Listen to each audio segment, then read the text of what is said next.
Welcome to Better Sex, where you get the information and inspiration to create and enjoy your best possible sex life.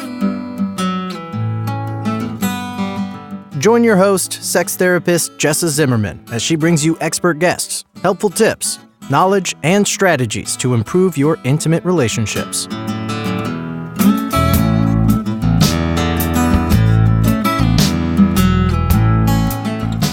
And now, your host, Jessa Zimmerman.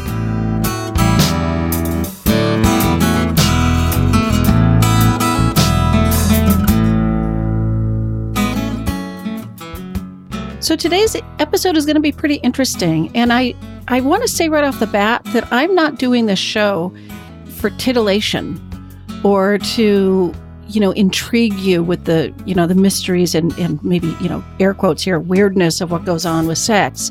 I mean, this is meant to be a respectful and supportive episode about fetishes, or what is called paraphilia, which the technical definition is sort of loving what is other.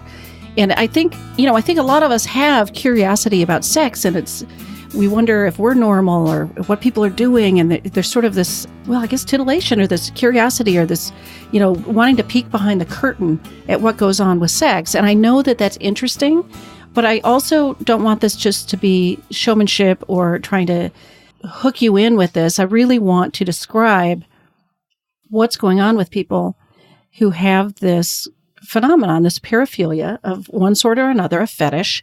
This is real stuff going on with people, and they may be perfectly happy with it, but a lot of people struggle. They feel ashamed, they feel humiliated, they feel confused, they feel broken. I mean, this is not talked about enough, and it's not understood enough, so people can suffer when this is what they find erotic, right? When they have a fetish.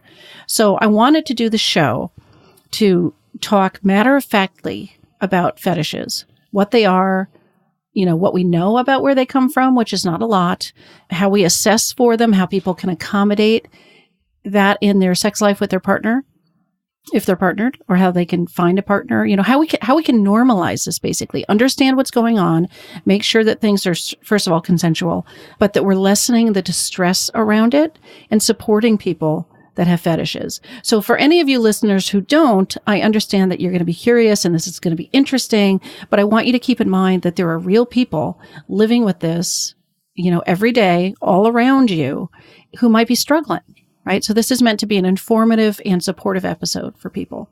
And I have on today the perfect guest to talk about this, I think, Jennifer Valli. You may remember her. She was on episode 17 talking about men's sexual health concerns. We had a great conversation. This is one of her specialties in her practice. So she works with people with fetishes a lot. And so I wanted her to come on and talk about what they are. What do we know about where they come from? How does she assess? How does she work with it? What needs to be thought about and considered? And then how does she work with people in treatment?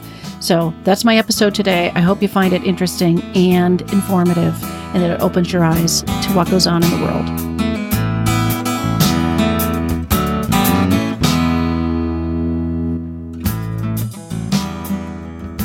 So Jennifer, thank you so much for coming back on the show with me today. Oh, I'm so glad you had me back. I really appreciate it. And also for you to be addressing this topic. It's a subject that's not so understood. That is true. And certainly, I think not even by sex therapists, right? Much less the general listening audience, right? So let's start right off with, what is paraphilia, and maybe give some examples so people have, some understanding of what we're talking about. Sure.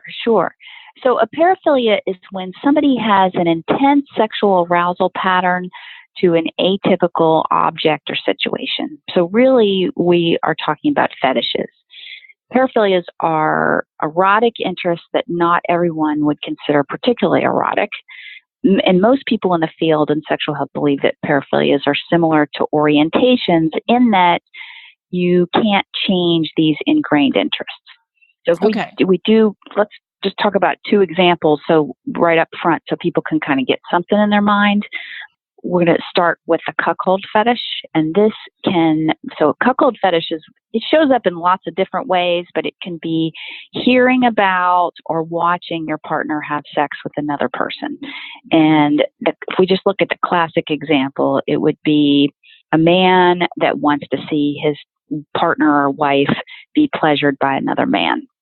So there would be 3 people in the interaction, and the husband would be called the cuck, and the other man who would be having sex with his wife would be called the bull. And the bull, in general, is more dominant within the situation compared to the husband or even the wife, at least in the bedroom. And so many times, we end up with the outside man having a larger penis, and this is because there's often a humiliation component. And humiliation is one that cuts across lots of different fantasies because some people feel like it brings more vulnerability and emotional closeness. I just want to point, that's really hitting me in the moment because I've been talking to clients lately about humiliation, and they're humiliated. That humiliation is part of their, they feel ashamed that that's part of their fantasy. And that's the first time I've heard that correlation to vulnerability, that maybe that's the way they get close to vulnerability. Or if it's about humiliating their partner, maybe it's about bringing their partner into vulnerability. Like that's just sort of blowing my mind right now at this moment. Okay. That's really a helpful concept. Okay. Well, that's good. Well, that is, I see that through lots of different fetishes, but it's certainly present with this one. Yeah. And with this cuckold fetish, the husband, I'm going to clarify, is different. It's different than a threesome because the husband could be, and again, the husband, man, is usually more often with men. It can be straight men, gay men, less cuck queens out there, fewer females have this fetish. Okay. But the man could be present, watching his wife sleep with somebody. Other times he could listen on the phone while she's with somebody and hearing the whole thing. Or he could just hear about the details after from her. And usually if the husband is present, again, the bull and the wife, maybe even telling the husband, you can be here, but you got to stay in the corner. You're not allowed to participate. You have to stay over there. And so another aspect that's not so politically correct here is that if you look this up online, this fetish up online, you're going to be more likely to see this bull, the outside man, is African American. And sadly, the idea, I think, is that element makes it more humiliating for certain people. But I have to say, while that's pretty standard in online, that race component is not nearly as common as what I see when we are in practice. Okay, when you're saying online, you're talking about like in pornography. This is what's going to be represented. If you look up, if you just Google cuckold fetish, you're going to find the bull is going to be African American man. But what I'm saying is in practice, when I see a bunch of people with this fetish and that race comes up once in a while, but not typically. Yeah. So and it hasn't shown up. I mean, I haven't had a lot of this in my practice, but I have had some cuckold fetish come in, and I don't know that race has ever been a component, actually. Okay. Yeah. So that's interesting, right? See what and I suppose it plays into this myth we have too, right? Cultural myth that somehow an African-American man is going to be well endowed, because you said typically this is going to involve somebody with a larger penis, more dominant stance. Okay. And to clarify, you said this is different than a threesome. So what makes it different? There's a humiliation component here where the man really wants to have somebody that's, how do I say, basically somebody that's it's not just pleasuring his partner. Like, I think of threesomes more like, okay, people are maybe all interacting together. It's a little bit more, maybe they may agree on certain things going into it, but the specific dynamic is that the bull is going to be more dominant. They are going to have a larger penis. They're going to be, basically able to, that whole idea of having somebody that is better than they are, or even not even that, or even an African American man that would be not quite as good as they are. Somebody else so she wants somebody else to pleasure her, not him. Right. So this person can do it and I can't. There's sort of a one up and one down element. So this is different than a threesome where somebody might take delight in their partner being pleasured by someone else. This has got a sort of status component to it. It's a delight, but it's kind of the other flip side of jealousy, right? Yeah, it's all right. It's all wrapped in together. Okay. All right. So that's one example. And then one example. Another example is infantilism. And infantilism is wanting to be treated like an infant. So during sexual time, the person might wear a diaper, use pacifiers, be in a playpen. They might drink from bottles or nurse or even use the diaper. And we're going to keep coming back to this one as we talk through things today. But in terms of understanding the word paraphilia, the definition, we break it down, literally translated, para is Greek for other or outside of, and then philia translates to loving.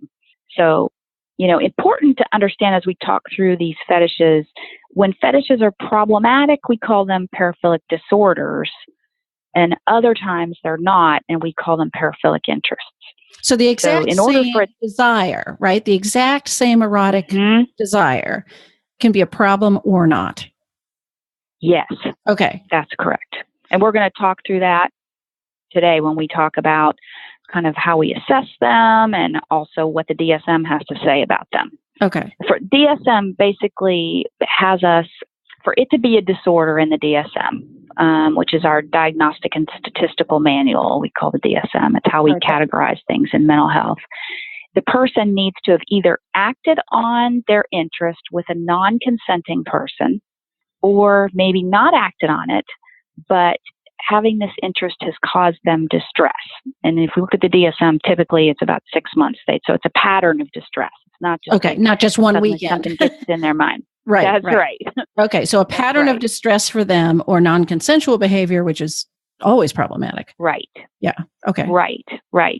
And the truth is, this is a shift in our DSM to be a little more sex positive, because before anything other than vaginal intercourse was seen as abnormal and labeled as a disorder. So, right now the DSM is saying that, if there's distress, then it qualifies for a disorder. But I have to say, there's some people that feel like these shouldn't even be in the DSM at all, because it's all pretty, subjective about what is unusual or not. Right. Well, and I suppose you think about the distress is what defines a lot of things, right? Rapid ejaculation, it's a problem. It's causing distress, right? There's not a certain amount of minutes somebody should last. And somebody could have distress about their sexual orientation or their body shape. I mean, we could have distress about so many things, and it's the distress that's the problem. It's not the thing. Well, some of the time, actually, with PE, premature ejaculation, it's got to have the distress, but it's also less than a minute. So they combine kind of some more objective criteria, but then that distress, that's right, before the person wishes it to happen. Right. But there are couples that have sex that lasts less than a minute and they're perfectly happy, right? So it's not, the distress is such a strong component of when is something a problem. So it's not about, in this case, it's not about their desire that it's a problem. It's their distress that's the problem. Yes. Yeah. Their distress is or if it's non-consenting. Those are the kind of what the DSM has shifted to now. But yeah. And if we look at the DSM, they have 8 paraphilic disorders, and then they have 2 more catch-all categories. So it might make sense for us to kind of start with these 8 base disorders, and then we can also talk about what falls into these catch-all catch-all categories. Okay, so if I'm just going to run through some of these that are in that they've got 8. So the voyeuristic disorder is when a person has recurrent and intense sexual arousal from watching somebody have sex or somebody without clothes, but the other person doesn't know they're being watched. So there's the that's non-consensual. Part. That is always a problem. Yeah. Right. And then exhibitionistic disorder, this is sexual arousal coming from exposing genitals to an unsuspecting person. Mm-hmm. Frauderistic disorder, this is rubbing up against a non-consenting person. Mm-hmm. Sexual masochism disorder. And again, this is disorder, so it can be that it's not disorder if it's not distress. But sexual masochism is the arousal from being humiliated, beaten, bound, or made to suffer in some way. Sexual sadism is listed as a disorder. The arousal is from inflicting pain. This can be physical or psychological, but the arousal is coming from the suffering of somebody else. Pedophilia, paraphilic disorder, the interest is a prepubescent child. So this is somewhere around 13 or younger. And then the disorder has to be somebody that is 16 years old. And then the kid that they are fantasizing about or they are with is at least 5 years younger than the child. Which sort of takes out of the mix kids that are closer in age that are experimenting, exploring, that it's... Exactly. Okay. Yes. Fetishistic disorder can be from non-living objects or non-genital body parts. So objectophilia is an example of that. Maybe you have a man who is into cars, breaks into cars to masturbate in the car. That's one. Transvestic disorder is arousal from cross-dressing. Now, this is different than being transgender. Transgender person is not turned on. In fact, there's a really high rate of suicide attempts because their body doesn't match how they think of themselves. But for a paraphilic transvestic disorder, there is a pattern of intense arousal when the person cross-dresses. And again, what makes this a disorder is their own distress around this, right? Around, like cross-dressing. That's right. Okay. Yes. And then we have these two catch-all categories. So if your listeners haven't heard their fetish yet, Jessica, they don't need to panic. Okay. There's room for everyone. That's right. We've got other specified paraphilic disorder and unspecified paraphilic disorder. And we've got these last two categories because really anything can be fetishized. Anything can be turned into become basically a paraphilic obsession. Right. The difference between the two catch-all categories, really has to do with whether the clinician decides to name the paraphilic interest or not. So, other specified paraphilic disorder, the clinician's going to name the interest. So, if we say a person's into enemas, for example, they have distress about it, the therapist could diagnose them with, they would say, other specific paraphilic disorder, and then they'd specify clismophilia. Okay, but more often, I have to say, if you have a therapist who's been trained, like AASECT-certified, extensively trained in sexual health, they would be more likely to diagnose the person with unspecified paraphilic disorder, and they would not name the interest. Right. Or they might not even write it down at all, right? Because who knows where this is going to go. Right. Okay. So but in both your cases of the cuckold or the infantilism, those would be other specified paraphilic disorders if somebody was going to write them down. Right. I mean, if they were choosing to delineate it. Right. Okay. Yes. Yeah, actually, and not rather than other, they probably would use the unspecified and they wouldn't write it down. Right. More likely. If they weren't going to, Yeah, because we know how much shame people come in with and now there are some spaces where I probably would write it down. I think of a guy that I work with who has a lot of delusional and anxiety, a lot of spaces around that are kind of making the fetish worse. I think sometimes anxiety and different overlapping comorbid things can happen that make it make it a little bit worse. And if I would put that down, it helps maybe the psychiatrist unspecified. I don't need to tell him what the fetish is, but it helps him know when he's treating this particular psychiatrist is male, when he treats this guy's the overall picture is that this guy can get his obsessions kind of wrapped up around his fetish, So in that case, I might write it, but I would write unspecified paraphilic disorder and not say what it is. Yeah, and I'm sitting here thinking, it's good that the DSM is gradually moving in this direction of sex positivity, right? But I'm not even sure. Well, I can't imagine that all therapists or medical providers or professionals that people might come into contact are going to have this open mind.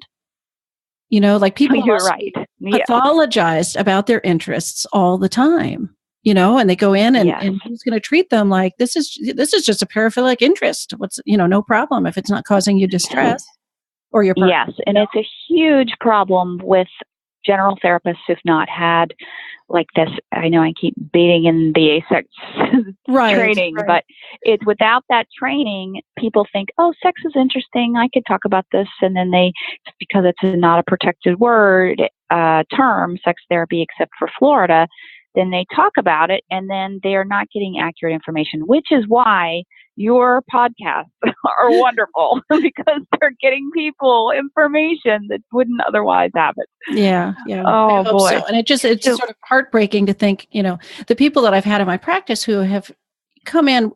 I mean, I've had plenty of people in my practice with a fetish who have no problem about it, right? They're comfortable, right? They have an interest. But the people that feel such shame about it, and one of the biggest roles that I've had, and I'm sure you've got this too, is to normalize this for people, to accept that there's nothing wrong with what you find erotic. I mean, yes, it needs to be consensual and, how you act these things out. But in other hands, these people would just have that shame reinforced. That's right. Yeah. And so we're going to actually come back to that because there are some spaces where it's a problem, right? Yeah, right. And we're going to talk about that when we get into assessment. But, okay. And I think what I'd like to do, if it's okay with you, is to send you a list of a batch of these so that you can post them of all different names like urophilia, clismophilia, we can have those on your site just for our timing's sake so that people can see the words. But is that okay with you? Absolutely. Absolutely. I'm happy to put any links. Yeah. Okay. Because I think you had asked me to think about like what causes paraphilias. And I'm sure that's a touch on that. That's a common question, right? Like what makes me very common by this, right? Where do these come from? Yes, it's something, I think it's probably our most common question because they think, what in the world happened here? How did I get stuck on this? And I think a lot of therapists want to trace it back to something that happened a long time ago, maybe an incident that explained why this particular interest like why it became erotic. I think of a man who has cock and ball torture, paraphilia. Mm-hmm. And when he was 10, when he was young, like around 10, his cousin accidentally hurt him genitally and his aunt wanted to make sure he was okay. So she checks his penis and testicles, which was kind of erotic at this young age. Yeah. So we have this genital pain kind of being wrapped around these erotic feelings. And so sometimes you can trace it back to an incident earlier on, but other times people just like what they like. Yeah. And really, tracing it back, I think, is really important to our patients because they've been so focused on this. But it's less important to me in terms of treatment. Now, I talk it through with them, meeting them where they are, but the person has, basically because the person spends so much time in their head obsessing, why this particular thing. But in terms of cause, one of the things we don't totally know. We do not know really what causes this. But one of the things that kind of, I think, lends a little insight is that males outnumber females for many, many paraphilias. So I've heard the numbers as high as 99-1. I personally don't believe that there's that big of a difference. And we know that some of it depends on the particular fetish, but we know that the incidence is overall higher, way higher in men. Yeah. And so one of the theories is if we have like a young man around maybe even 10, sees something taboo or forbidden, but it's also erotic, he has this immediate biological marker for his interest, and that's his erection. And then as he masturbates, this reinforces this arousal pattern, and it gets mapped in as kind of part of his what's erotic for him, his erotic template. And so women don't have this obvious erection that serves as a marker for their arousal, right? Mm-hmm. And along those lines, we know also in general that men can get locked into specific interests easier. Like their interests tend to be more rigid, and men are just not quite as flexible around this as compared to women. And we even know this with animals. Like if we look at animals, scientists switched newborn sheep at birth. They switched sheep and goats at birth. Okay. And they had baby goats. Baby goats are raised by adult sheep and then vice versa. And they reunite all these animals back together when they're adults. And what you find is that what they found is that the females, whether they're goats or sheep, all the females would mate with both goats and sheep. Okay. Okay. But the males whether they're goats or sheep, had zero interest in their own biological species. They basically only wanted to go with the animal that they were conditioned with, the one that they were conditioned to grow up with. So even in animals, we see like females tend to have more flexibility, fluidity is the word we use. Right. And males are likely to have this sexual imprinting, this rigid arousal pattern that can make it easier for them to lock in on specific things or more vulnerable to get locked in, depending on how you look at it, right? Right.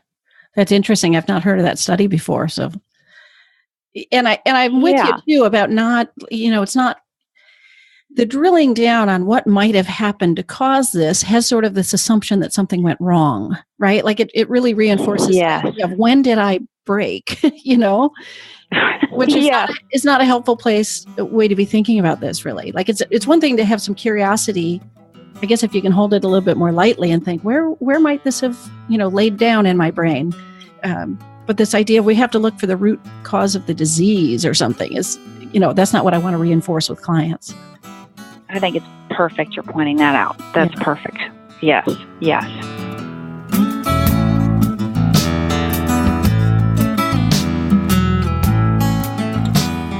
Hi, it's Jessa. We're just going to take a quick pause here, or a little breather in the middle of the show. Thanks for listening so far. I'm wondering if you have a question that you want me to answer on a future episode. You can actually record a question for me at our website, bettersexpodcast.com. You're going to find the recorder on the footer of every page and on the side of the episode posts. And if I choose your question, I'll play it on the air and answer it as part of the show. I'd love to hear from you.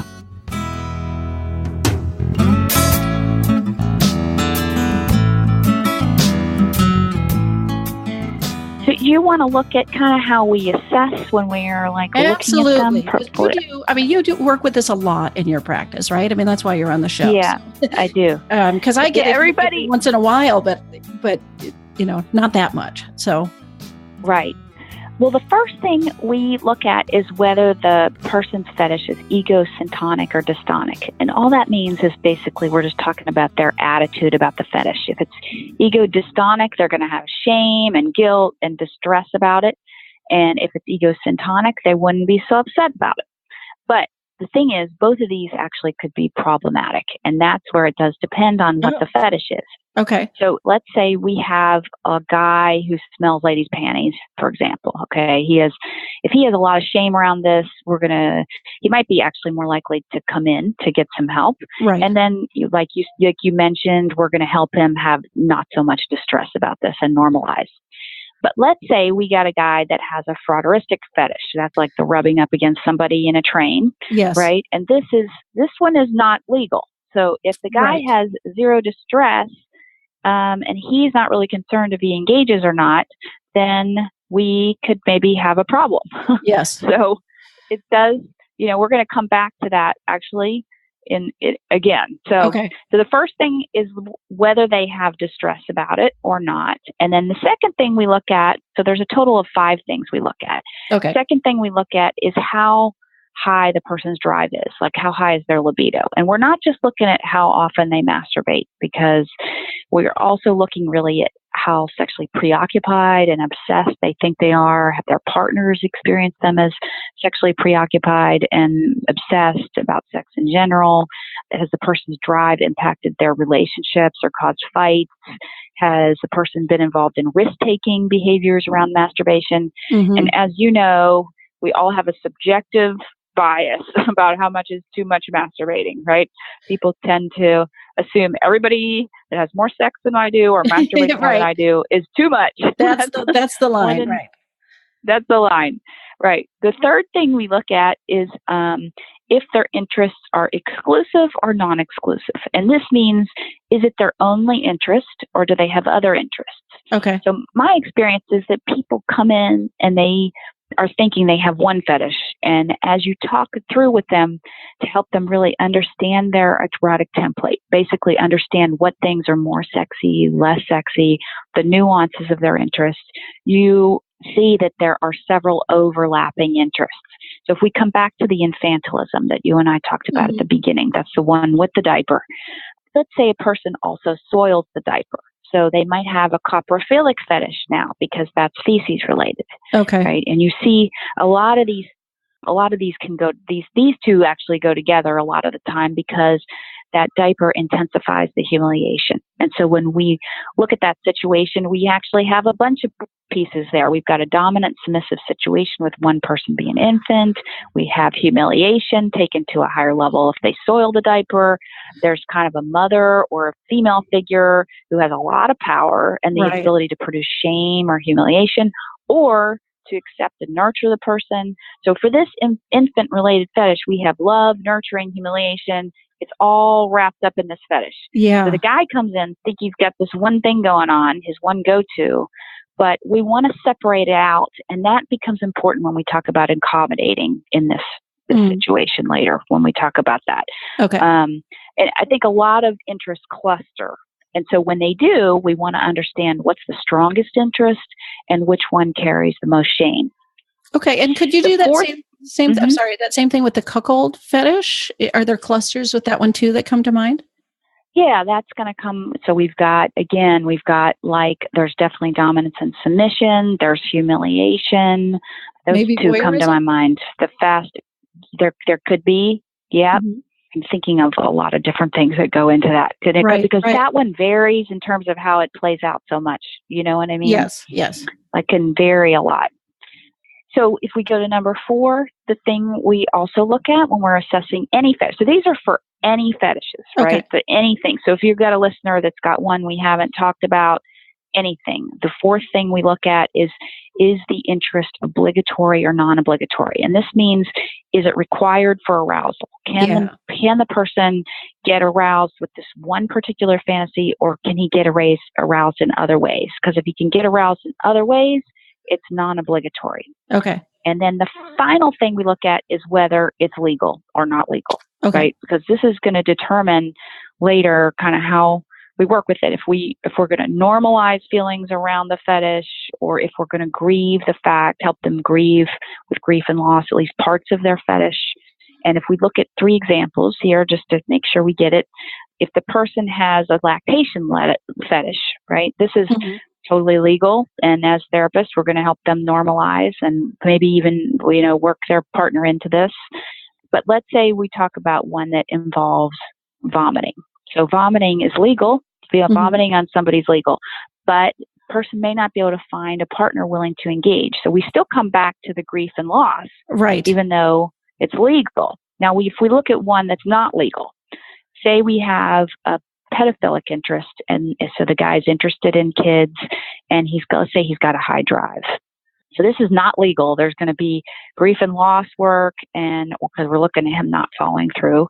Right. And now you see why it's key to understand if the person has distress about this, because if the guy is upset about this attraction, he may be coming in to talk to you. He's willing to look at what his triggers are. There's actually tons of questions here. The guy might benefit from Lexapro or Zoloft to kind of quiet his drive, any SSRI. But if we've got a guy that is not bothered at all by this, his interest, and this is his interest, then we've got a problem. And he could go on anti-androgens, Depo-Provera. I would say pedophilia is a whole other show for you, Jessa. Yeah. But there is this concept of, non-offending pedophiles. Yes. Right. And so these are people with distress who are determined not to act on this interest. That's correct. Right. And That's then right. you've got That's right. At least a potentially offending pedophile, or if they haven't already, which is really a whole different can of worms, right? Like this is And I don't know if you treat people in your practice that are offenders, or if that crosses a line into another kind of I don't. And I would say you could find a better person than I am that specializes in pedophilia to be able to speak on that. Right. But in general, if we just look across paraphilias, the more the interest is exclusive and obligatory, the higher the drive and the less stress producing, the harder it is to shift. And again, it's not possible to change somebody's interests, but there are some things that we can do that we're going to talk about to alleviate stress when we're trying to get needs met. Okay. So does that mean in terms of our assessment? Yes. Exclusive is harder, obligatory is harder, higher drive is harder, less stress. Okay. So you want to talk about maybe accommodating. Yeah. Kind of how to, right. What do you, besides the normalizing, assuming it should be right. normalized, and making somebody comfortable with their eroticism, how do you help them accommodate, and how do they work with a partner? Because again, in my practice, I'm seeing mostly couples. So where one person has this thing they want, and the other one is not interested in it, or, maybe if it's a turn off, or, how do you work with people? Yeah. Okay. So I thought maybe we could work a little backwards and start by maybe like at least 3 mistakes that I see people make in trying to accommodate it, and then maybe what to do instead, kind of. So sometimes I think that finding the perfect fetish partner can be a setup. So if we say, let's just say another speak through example, I think is easier for people to get. So if we've got a man who wants feces all over a lady's breasts, finding a lady that wants this exact thing is going to be a setup. But this is where it really depends on what the fetish, what the interest is, right? So there is FetLife. I know you know about FetLife, but for your listeners, this is kind of a Facebook available for people with fetishes, and people can meet somebody locally. If their interest is some variation of dominance and submission, for example, they very well may be able to find a good match. Right. But we're going to come back to that one. But another mistake, just to stay on track here, another mistake I see is that people make it all about the person with the fetish. This is a common mistake. All the sexual interactions are focused on getting this one fetish met. Right. And the other person gets completely lost, and the person with the fetish is accused of being selfish, and nobody wins. Yeah. And instead we want to make sure that as much time and energy goes into both partners' interests. Another mistake I see is trying to meet both people's needs in one night. So it might be better to say, actually, tonight's going to be more about you, and the next time it'll be more about me. And so if we go back to, actually, let's just use water sports. This is urinating on some person and urinates on another person. And then we've got a partner that's all into like flowers and candles. Okay. Trying to do both of these on the same night is going to be that's going to be like not a good plan. Right. With neither of them feeling great about the night. So important actually to note is that I think people can go where they need to in their own mind, even if it's not their night, right? Especially when we talk about like the sexual dysfunctions that we had talked about earlier in a whole other conversation. Yeah. When it's the flower and candle night, a guy with the fetish may need to go to his peak erotic interest in his mind to get the erection on the candle and flower night. Right. Right. So other accommodations, one of the things that you can do is strengthen certain interests. And I say that really carefully because you can't change ingrained interests. They're pretty mapped in. Paraphilias are mapped in if the person at a younger age. But if the person has distress or negotiating it, we may be able to soften the extent that a person has conditioned themselves in one rigid direction. Yeah. If we go back to the guy into being an infant, we may be able to strengthen certain aspects he's into. So let's say we have a partner who's like saying, no, there's going to be no diapers, no feces anywhere around. Right. But she could be open to humiliating him or dominating him in some other way. Maybe they have a clean cloth diaper nearby and they verbally go through some scenarios that could be a turn on for him.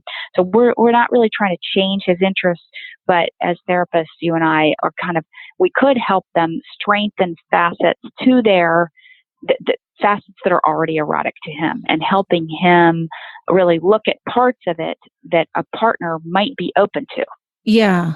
How can you get enough, right? If not everything. How can you get a piece, right? Yeah. How can you get a piece of what you're into? Yeah. Another thing I might do is to ask someone to make a hierarchy of their interests, and then we look at compromising. So, in other words, I think of a couple. They say they were not sexually compatible because he was very focused on rimming, and rimming is having somebody orally stimulate him anally. And then she, on the other hand, wasn't open to anything non-traditional. So much that she didn't use curse words. So what we did is we put their interests on a hierarchy with peak interest at the top, and pretty easily he could do that. He thought of things that were most sexy to him. Rimming, we have pegging.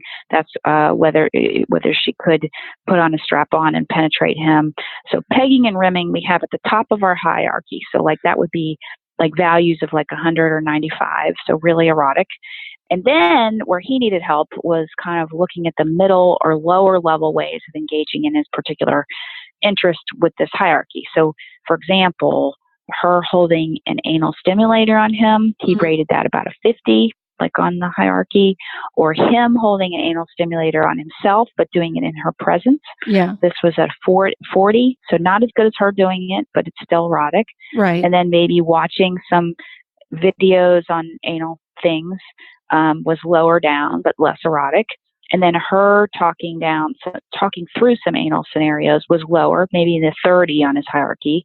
And then the least erotic thing, but still listed there as still erotic, would be him talking through anal scenarios with her. So he's, they're basically, I'll tell you what happened. When they engaged in just the verbal things, that's the least erotic things, the very bottom of the hierarchy, he came in and he's like, this is the best sex has ever been. I'm like, okay. So it was like being honest about his interest, being known authentically with the vulnerability was the biggest turn on. And he didn't necessarily have to do all the things on his list to get that feeling.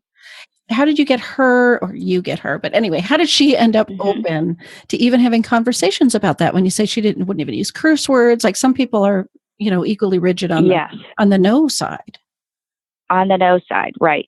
Well, I think this hierarchy actually helped her understand. They came in and said, we're going to maybe divorce. This is where we are with it because we're not sexually compatible. And, they had tried to go to this over and over again. And, she's just like, no. But the hierarchy, I think it allows for a compromise because it's not quite, she's hearing these things as like rimming and pegging, like no-goes. And he hasn't even thought about lower levels to these. Yeah. And so, definitely it takes trust on the end of the couple, trust with the therapist, but trust with each other to be able to say, okay, in what parameters can we do this? And we know this, even that our patients in BDSM or, bondage and submission in there, they are like the best communicators ever. Right? They are really good at negotiating what they can do and what they can't do.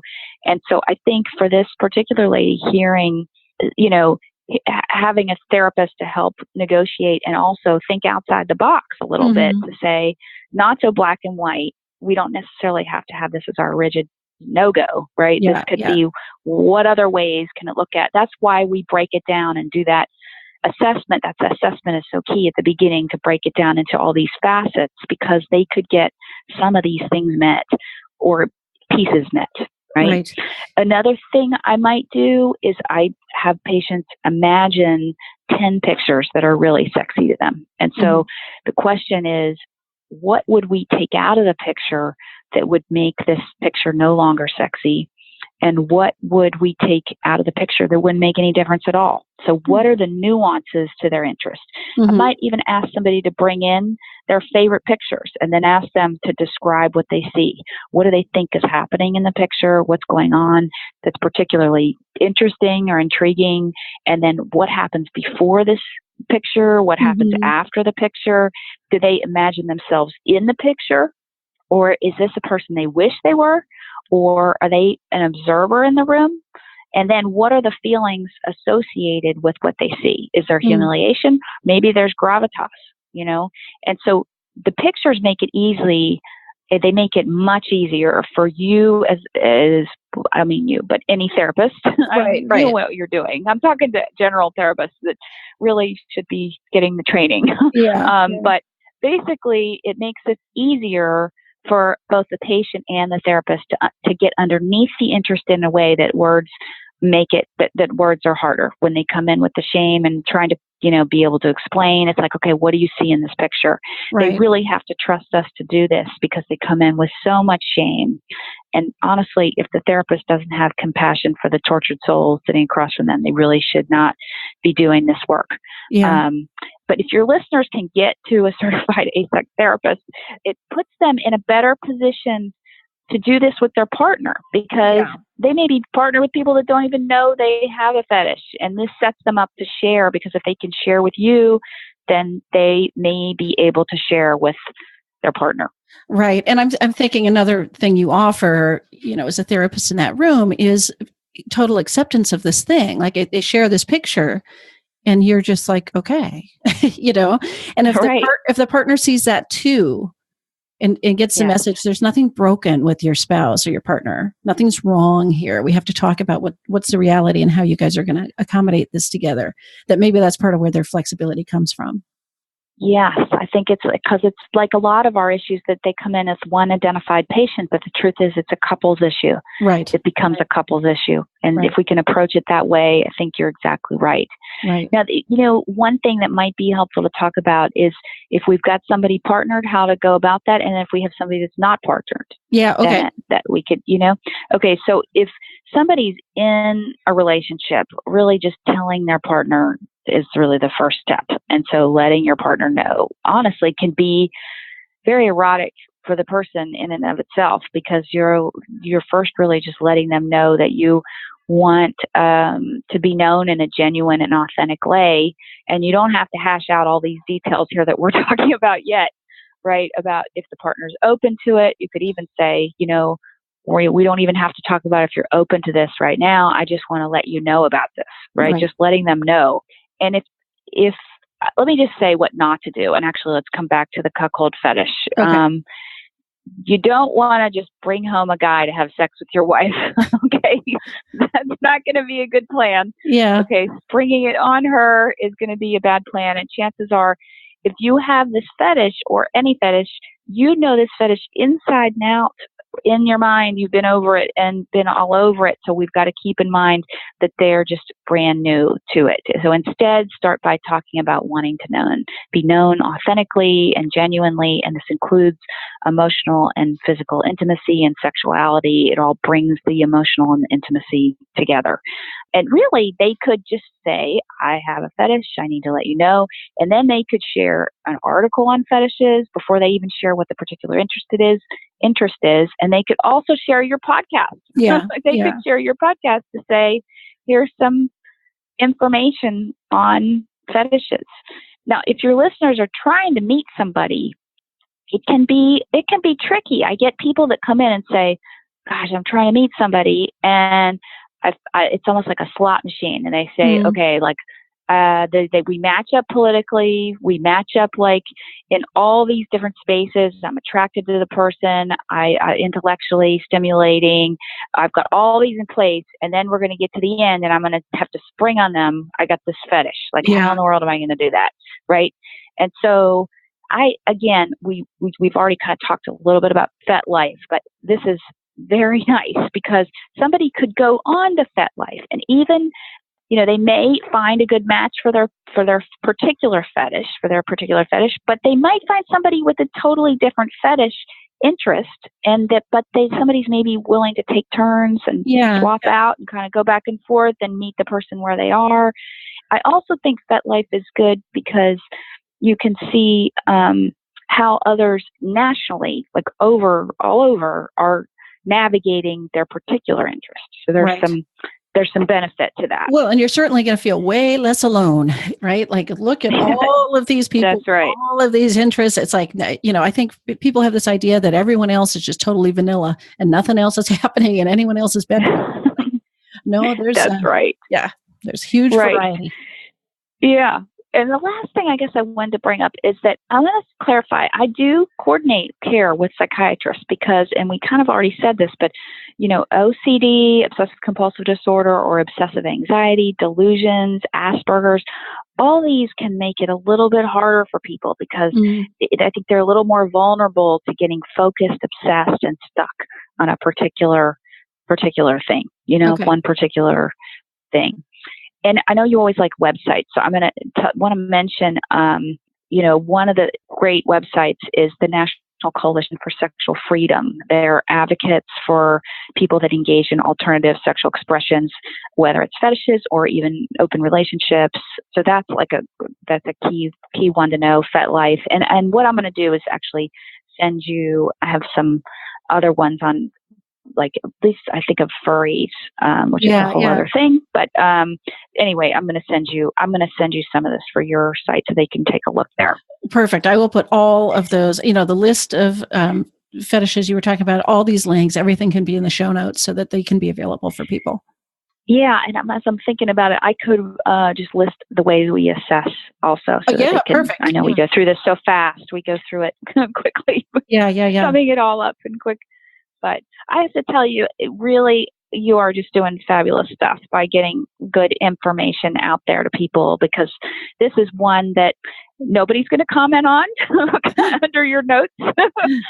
But it's really good information for people that are really too anxious, or, it just brings up so much anxiety and shame that they don't have the information. Another book that's good is called Perv, The Sexual Deviant in All of Us. It's by Jesse Buring, and I'll give you that name too. I thought that was a good book. Yeah. Great. And finally, where can people learn more about you, get in touch with you if they want to? I mean, you brought a lot of wonderful information here today, and people may have questions or may want to see you in your practice in Memphis Yeah, they can get to me by jennifervalli.com, and then I'm on Twitter with that same name, and then I think it's Sexual Health by Psychotherapist Jennifer Valli on Facebook. But I think really the American Association of Sexual Educators, Counselors, and Therapists is probably way more important than my site, because anybody, no matter where they are, no matter where they're located, can get on that site and hit locate a professional. And you know that you've got somebody that has had a boatload of training and experience. They have to be a general therapist way before they go on to get this extra specialty training. Right. And so I really think that I feel grateful. I have to say, just if I am allowed to tell 3 people thank you, in addition to you, Cynthia Osborne, Dennis Segru, and William Granzig also have just been good. You can't say enough about getting quality training from people that kind of know what they're doing. And for you, who have the training also, and who are interviewing people and asking questions so that everybody can have the information. It's really awesome. That's what I'm trying. So, well, thank you so much for being with me today. Yeah. Well, thank you. Thank you so much. Sure.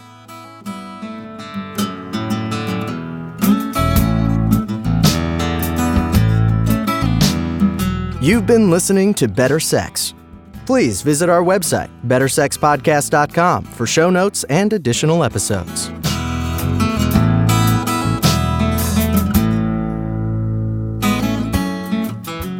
And that's a wrap for today. I really hope you enjoyed the episode. If you are enjoying the podcast, if some of this material resonates with you and you would like to make a difference and make sure that this keeps coming out in the world once a week, ongoing, there are a couple things you could do to show your appreciation. The first would be to go to iTunes and rate and review the show.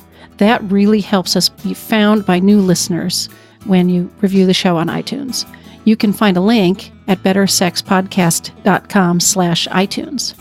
The other thing I want to invite you to consider is becoming a Patreon. For a small monthly pledge, you get some benefits. So for $2 a month, you get advance access to every single episode. For $5 a month, you get a chapter of my upcoming new book.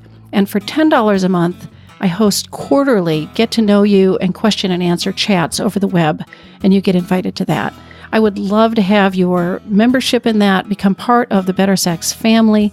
You can find a link at bettersexpodcast.com/Patreon, which is Patreon. Again, thanks for listening. I'm glad you're here. Feel free to comment, ask questions, get in touch. I'd love to hear from listeners. Thanks.